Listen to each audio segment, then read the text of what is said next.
Here I was on what was supposed to be a 5-minute call in my congressional office, and I listened for 45 minutes, just not able to put the phone down, hearing about children being sold for horrible acts and labeled prostitutes.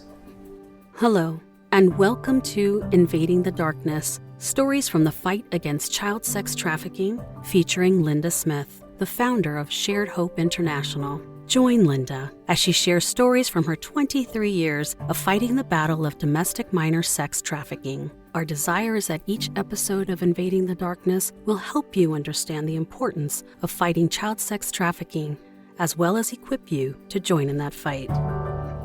In this episode, Linda Smith shares how she first encountered the sexual exploitation of children. Listen as she recounts the pain of that moment and the resolve that came upon her to pierce the darkness with the light of hope.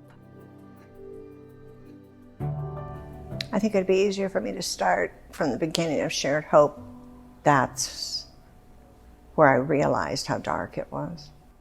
Here I was on what was supposed to be a 5-minute call in my congressional office, and I listened for 45 minutes, just not able to put the phone down, hearing about children being sold for horrible acts and labeled prostitutes. I couldn't sleep. I got a ticket to India, and that very first night, I asked to be taken to that place I'd been told about. I couldn't believe what I saw and what I felt. I was on the streets of Bombay, India. I was still a member of the U.S. Congress. I'd been told about the women and children who were being prostituted, but I just couldn't believe it.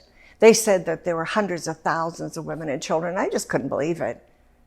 You know, in politics, people stretch the truth a little bit, and I thought, oh, they're not telling the truth, but I couldn't sleep. So they took me down to the brothel area called Falkland Road. And there before my eyes was a crowded street and 2-story places that there were little hands sticking out of the bars on the second story, and women and young girls standing in front of doors. I was shocked. The smell of incense and urine and diesel body odor. And we in America have a way of kind of not managing that real well. We don't like things that smell bad, but I was more overwhelmed by the crowded streets of man after man, shoulder to shoulder, shopping along both sides, 2 stories, with women and children who they would buy for a brief sex act, or maybe longer, for a few rupees, and then walk on. It was a normal behavior of the men. And once the woman or child was put into prostitution, brought from different countries like Nepal or the villages of India, they were then labeled prostitute and no longer considered of value, much less to educate or to marry. And that was where their lives would usually end. We found out later, and I've heard since, that they live maybe 7 years. But in big part, the brutality of commercial sex would take their lives.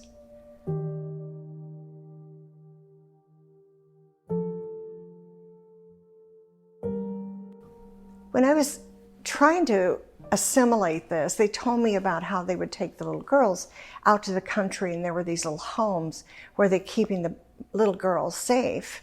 And I obviously wanted to see them, but I'm a grandmother. I think part of it was I love kids. And so as we were going out to see these kids, I saw a pile of what looked like it was hay. And as I was looking at it, I thought, I don't have any idea what I'm looking at. There were people around. They were making bricks. And the man next to me said, well, these people, this is what they do. the grandfather, the father, the children, and they're in debt bondage.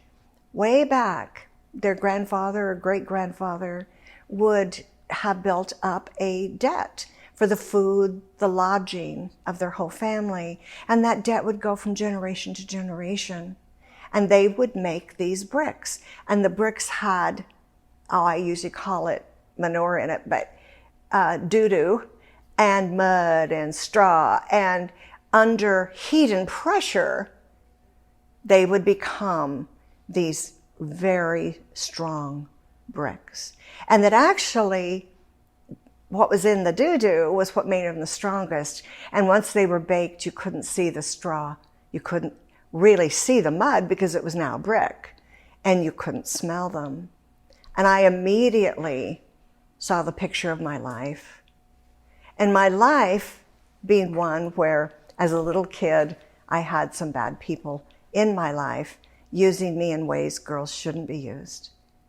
And I had started working really young and doing things to help buy things that I needed. And that it was kind of like the mud was the politics I'd been in.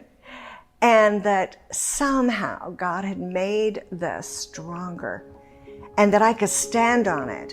And he showed me I was seeing into the hearts of the women and girls that he wanted me to stand with. Well, I have to admit, I argued a little bit. I'm not the softest marshmallow in the bag. But when I got to the children, the little kids, and realized why he had brought me, our God had brought me to this position, I had to stop doing everything else I was doing and start helping these women and children. So Shared Hope was born. And through Shared Hope, we have now for 22 years been restoring women and children, building villages, and in America, finding ways to help women and children who have been prostituted in the commercial sex industry. Thank you for listening to Invading the Darkness, stories from the fight against child sex trafficking. If you would like to learn how you can help put an end to child sex trafficking, please visit sharedhope.org/takeaction. New episodes of Invading the Darkness are released every Tuesday at 9 a.m. Pacific. If you have enjoyed this episode, please consider leaving us a 5-star rating as well as a written review. Join us in episode 3, where Linda Smith goes into great detail, showing how culture shapes language and language shapes the law. We hope you will join us. Thank you again for listening to Invading the Darkness.